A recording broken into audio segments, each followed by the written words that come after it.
अस्सलाम वालेकुम। ज़हर ज़िंदगी ड्रामे जी नेक्स्ट एपिसोड जी तफ़सील सां तव्हांखे कहाणी ॿुधाईंदा हलूं। कुछ ख़ासि पॉइंट ॿुधाईंदासीं जेका नेक्स्ट एपिसोड अचण वारी आहे। उन में कुछ अहिड़ा सीन आहिनि जेके तव्हांखे ख़बर न आहे उहे कहिड़ा सीन आहिनि। दोस्तो पहिरीं ॻाल्हि ही त हाणे जेको आहे नेक्स्ट एपिसोड में तव्हां ॾिसंदो त ओठो ऐं कमाल खान हिक ॿिए खे ॻोल्हण में मसरूफ़ हूंदा ऐं तव्हां इहो बि ॾिसंदो त कमाल खान बिल्कुलु चवंदो बख्शू खे चवंदो मां ओठे खां बग़ैर अधूरो आहियां, मां कंहिं कम जो न आहियां, ओठो ई मुंहिंजो हथियार आहे। ऐं अहिड़े हिसाब सां रईस गफ़ार खान आर्डर ॾींदो पंहिंजे ॻोठ वारनि खे त हाकिम खान जो कोई बि माण्हू हथु अचे त उनखे बिल्कुलु बिना पुछे सटको ऐं कुटको ॾेई ॿधी खणी अचो ऐं उन जे ॻोठ जे मथां बि हमिलो करिणो आहे हिकिड़ी प्लेनिंग सां। ऐं प्लेनिंग रईस गफ़ार खान पाणे ॿुधाईंदो सभिनी ॻोठ वारनि खे, जंहिंमें रबन बि शामिलु हूंदो।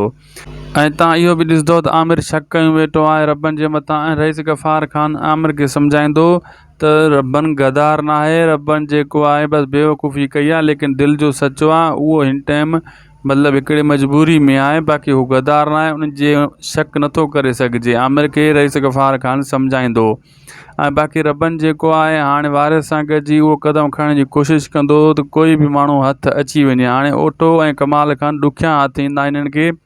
अहमद जेको आहे थी सघे थो इन जे पेड़ चढ़ी वञे, बहरहाल उन खे बि हाकिम खान मतिलबु हिकिड़ी महफ़ूज़ जॻह ते क़ाबू करे रखंदो जीअं इन्हनि जे हथु न चढ़े ऐं अहमद खां सुठा सुठा राज़ पुछण जी कोशिशि कंदो हाकिम खान गफ़ार खान जा। असांखे ॾींदा इजाज़त, ख़ुदा हाफ़िज़।